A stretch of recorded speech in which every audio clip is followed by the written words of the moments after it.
Ito pong episode na to ay karugtong lamang ng ating nakarang episode na kung saan pinag-usapan po natin ang ibig sabihin ng preliminary injunction. At doon po ay kinumpara natin ito sa isang injunction as a main action.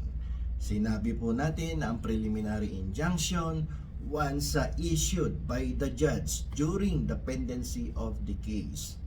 This injunction as a provisional remedy is considered as an interlocutory order, meaning the interlocutory order cannot be made subject of an appeal.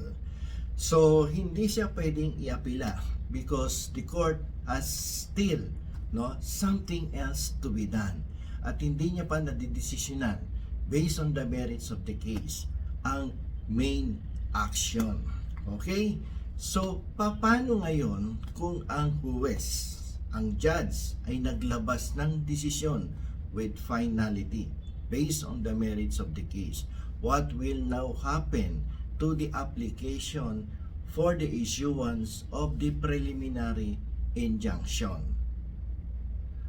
The answer is that this preliminary injunction will now be replaced by a permanent injunction because the judge has already completed the trial of the case and there is nothing more to be done by the trial court. Therefore, the application for the preliminary injunction is now replaced by a permanent injunction. The question now is, what are now the available remedies on the part of the defendants or the losing parties in order for them to defend their case? Ito po ang ating pag-uusapan sa episode na to dito po sa Bueno Law and Beyond.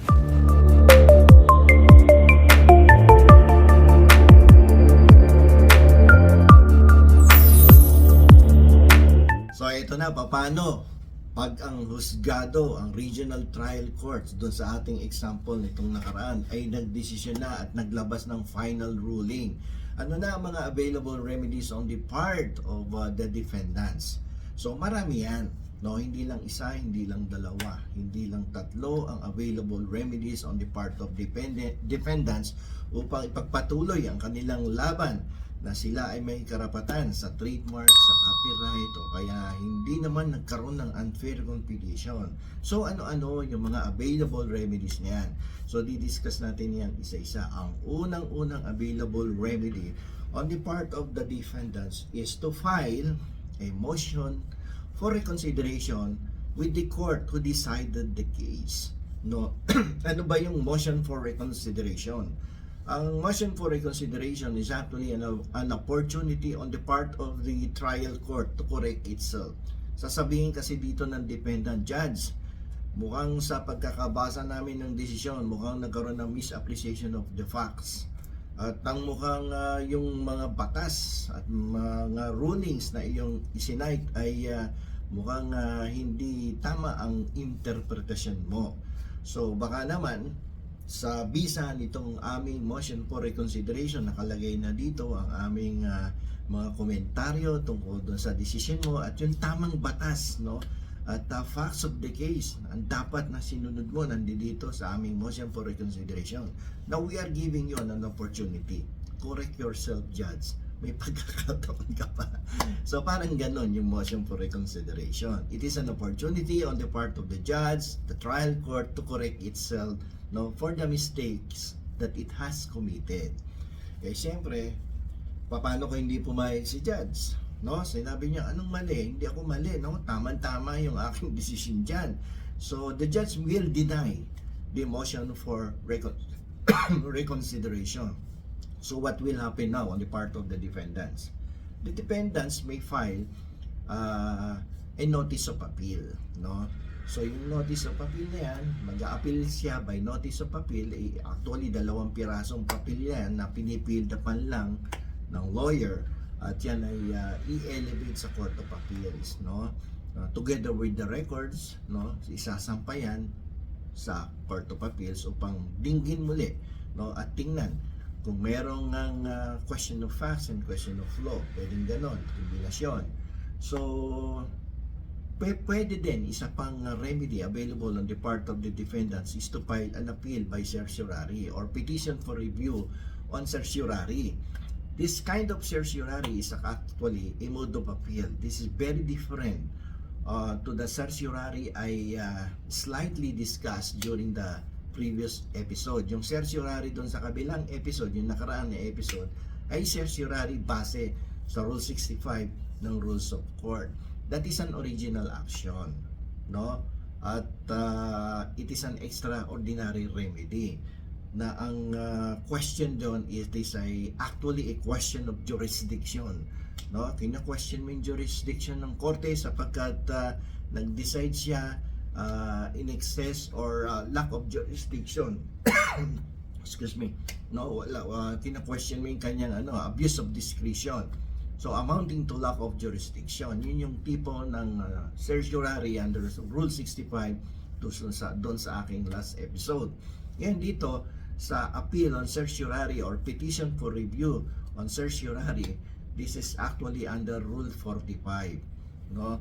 Na kung saan ay inaakyat mo to hindi na sa Court of Appeals, dumidiretso ka na sa Korte Suprema, sa ating pinakamataas na hukuman, sapagkat what is involved in this Rule 45 na kung tawagin ay certiorari is question of law. So to summarize, the available remedies on the part of the defendants is to file a motion for reconsideration, which must be filed within 15 days from the day na na-receive niya yung kanyang notice of the final ruling or judgment of the court. And so with filing an appeal by notice of appeal, itong appeal by filing a notice of appeal is actually a matter of right. That is why ganun lang, 2 pirasong papel, i-fill upan mo lang tapos i-file mo doon mismo sa korte na nag-decide at naglabas ng final ruling. So kaya ganun lang kasimple ang pagpa-file ng notice of appeal because this is a matter of right. Na yung isa pa na hindi ko naman masyadong diniscuss ay yung pagpapile ng motion for new trial sapagkat nakadiscovery ka ng ebidensya na supposed to be dapat na ipresenta mo during the trial, kaya nga lamang hindi mo nakita yan at hindi mo alam na meron palang ganong klaseng ebidensya, so na-discover mo lamang after the final ruling or judgment of the trial court. So you may file also, and this is one of the remedies, you may also file a motion for new trial based on the newly discovered evidence. So another one is yung kanina sinabi natin, appeal on certiorari, no, or a petition for review by certiorari.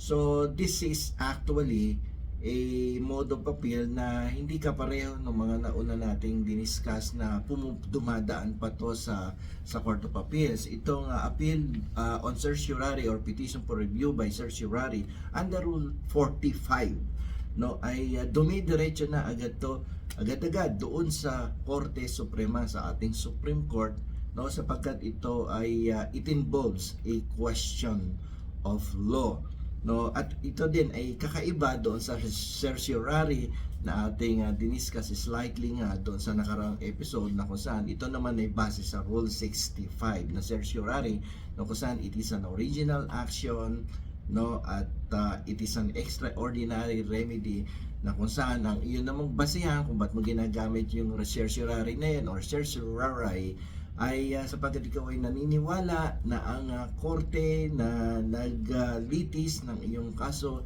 ay lubos na umabuso sa kanyang kapangyarihan, sa kanyang powers, at lumalabas na wala na siyang jurisdiction doon sa pagtatry ng kaso, kung kaya't sinusumbong mo na siya doon sa ating Korte Suprema na sa kanyang pag-aabuso, sa kanyang katungkulan bilang huwes. Kaya yun yung Rule 65 na certiorari, kakaiba yan sa Rule 45 na certiorari, which is a mode of appeal, no, at dumidiretso din naman sa ating Korte Suprema. So, ang daming available remedies on the part of the defendant if only there will be a final judgment na, no? Pag nagkaroon ng final judgment, lalabas na dyan yung mga different available remedies ng defendant. So, mapapansin mo, ang daming ways, no? At hindi lamang yan, no? Kapag yung 15-day period na binibigay sa iyo ng batas para mag-apila o mag-avail ng other available remedies, meron pa din kasunod dyan. Baka akala nyo dyan natatapos yan na after 15 days hindi mo na-avail. Pwede ka pa din mag-avail ng another set of available remedies. Meron dyan mag-file ka ng petition for relief.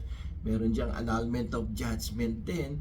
So maraming klase yan. So kung mapapansin ninyo at pag-aaralan ninyo yung sustansya at lawak ng due process of law, naku, mahihilo ka sa kababasa kung gaano ka-broad, gaano kalawak ang ibinibigay na pagkakataon ng batas natin sa isang taong inaakusahan, no, sa harapan ng ating hukuman.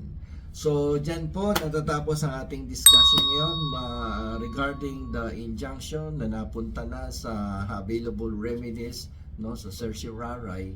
At sana po ay may natutunan kayo muli dito sa aking YouTube channel na Bueno Law and Bayan. At muling pakiusap, sana po ay mag-like, mag-share at mag-subscribe kayo dito sa aking channel. So, ito po muli ang inyong lingkod, si Atty. Rene Benong. Marami pong salamat sa inyong lahat.